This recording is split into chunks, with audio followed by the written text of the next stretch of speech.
Zdravím vás, ja som nárušiteľ Ticha, som tu so svojím dlhoročným kamarátom Kušinom. Zdravím, seržant. A dnes si prebereme nejaké tí závislosti, nejaké tí drogajzle a pičovinky. Takže ideme na to. Takže, ako zistíš, že si závislý? No, ja už som závislý nejaký ten pátek, aj štvrtek, celý týden pomaly, fajčím trávu. Ale, ako som na to prišiel? Všetky peniaze som na to opleskal. Ráno staneš, prvé čo máš v hlave, jak si strúhneš bongo, náješ sa, potom zás rozmýšľaš nad ďalším, čo spravíš, dáš si ďalšie a už tu máme prvý bod závislosti. Je to kolobek. Prvý fakt. Prvý fakt o tom, že si fakt mimo. A že potrebuješ tým niečo robiť. Ale tebe sa nechce, lebo si sa išiel nahuliť. Nie je to tak? Je to tak, milí huliči. No, každopádne, či je to cesta k tvrdým drogám? Čo si o tom myslím ja? Vstupná brána? Čo ja viem, podľa mňa ani moc ne. Ale tak dnešní mladí si zoberme, že viacej fetujú, jak hulia trávu. Extáze, kokain. Pervitín. Pervitín to je... Jak sa to vezme, to je tá spodná spoločnosť ľudí. Ešte nejaký heroínek. Ty kokos, no. To sú pekné mixy, keď si Fentanyl. Fentanyl. Všimol som si, že veľa mladých teraz na liekoch fičí. Nejaké Xanaxy, Neuroly. Ty kokos, no. Lexauríny. To je tiež dobrá bída pre padak. Ale to si prebereme v ďalšom videu. V ďalšom videu? O tom by sme sa mohli porozprávať. Otázka číslo 2. Ak si dám jeden pohár lomeno dávku denne, už sa to bere za závislosť? No, tak podľa mňa určite. Podľa mňa určite áno, pretože keď ráno staneš a prvé na čo myslíš je, ak si dáš pohárik alebo šluka, spájočku, bolečko, tak čo ťa klepe. Bez toho ani nevieš fungovať proste. Nevieš. Nevieš, no. Ale robíme to všetci. Robíme to všetci, robíte to aj vy. Robíte to aj s kávou. Robíte to aj... Cigaretami. Cigaretami, to je to isté. Už keď si to pripíšete, je nejaký zvyk, že idem si dať kávu a musí byť k tomu cigareta, to už je zle. To už je závislosť. Ráno vstanem, musím si dať bongo, to už je závislosť. Presne tak. Klepu sa mi ruky, aby sa mi netrasli, musím si jebnúť. Závislosť. Závislosť, presne tak. Čo si jebe? Sú závislosti, duševná porucha alebo morálne zlyhanie? Ty kokos. No, ako morálne zlyhanie mi to zase nepripadá úplne takto. Podľa mňa ten alkohol je väčšie svinstvo, jak tá marihuana. Ja by som to zakázal hneď. A k tomu alkohol je dostupný v obchodoch a taká marihuana, to musíš mať na toho človeka. Na to človeka, ale v dnešnej dobe už v dnešnej dobe HHC prišlo nám na Slovensko, za ktoré som úplne proti nemu, lebo normálne mladí fagani to kúpajú v automate, zhulia sa jak dogy. A samozrejme, není to aj dlhoročne otestované.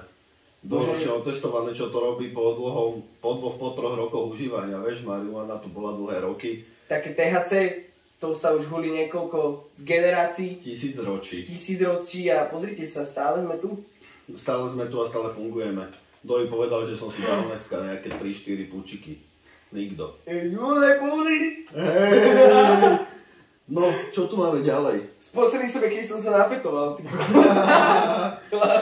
To si vystresovaný iba. Hej. Si nedal. Čo tebe? Či nám hradí zdravotná poisťovňa náš cyklus závislosti a liečby od závislosti? No ako ktorá? Taká dôvera? Teraz ma zmotali, že oni vám zaplatia všetko. Zuby, liečbu od drog. Od čoho možno? Taká Unión, ty vás iba uškubu. Nič vám nedajú. Nič vám nedajú, ani tak žiaden benefit.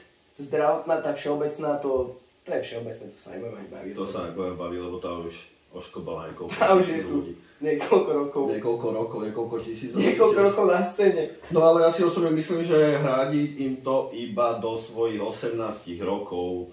Po 18 rokoch im to väčšinou týmto závislým platia ich rodičia, ktorí na tú liečbu musia makať tvrdo. Odošľú, lebo už nezvládajú. Miznú im doma zlato, mizne im peniaze, čavo ide do herné, tam to opliska, potom vráti sa, zobere zlato, záložná a takýto kolobek mladých, fungujúcich ľudí, krásnych, slovenských fešakov. Jaj, Slováci dá to. Čo to máme? že fungujú rôzne tablety a náplaste na zníženie závislosti od nikotínu, čo sú voľne dostupné v lekárni. Za mňa je to úplná pičovina, lebo Manka si kúpila ten nikosprej. Hej. Užívala to a proste fajček dúha stále. Ale zase mám kamoša, ktorý si to užíval. A je ready fresh? A je ready, nefajčí. Takže tu... Alebo závislý na tom. Tuto je vidieť, že tá závislosť je čisto iba v hlave. Čisto iba v hlave. No pre mňa ne, ja fajčím jak duha, aby som sa zbláznil. Ja som ale prestal fajčiť. Prestal, že? Zo dňa na deň. Po koľko? Druhýkrát. 3 roky som nefajčil. Fajčil som 2 mesiace cez prázdniny a už som si povedal, že stačilo. A od tej som nemal cigaretu. Vieš, čo tam horí v tej kúpeľni? V kuchyni. To je kurátko sa mi peče. Obedík, dáme si predtým Marišu, potom Marišu. Jasné, dáme si, ale dobre, potom. Zistili sme, že naše dieťa fajčí marihuanu, môže sa stať závislý? Môže. Alebo už je. Každopádne ho v tom, neodsudzujte ho, ani ho potom nepodporujte. Ale nedávajte ho hlavne na liečenie, lebo týmto zabijete svoje dieťa. Zabijete dieťa dôveru seba, samých. Ja by som nevedel svoje decko na... Keby bol úplne, že fetoš nejaký pokrútený, dotočený úplne, jak červík na ohni, tak to áno.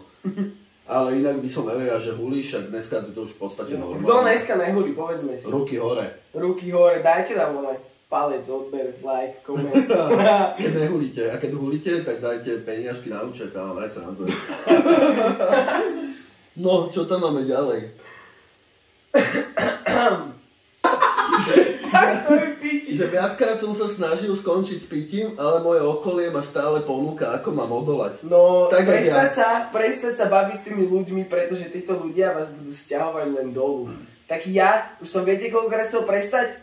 Bavím sa s ním, myslíte si, že sa to dá? Určite nie. Ja nepijem alkohol už 3 mesiace. Ja som závislý na alkohole. Ja neznašal alkohol. Ja by som to aj nedal. Čo to je len metla ľudstva.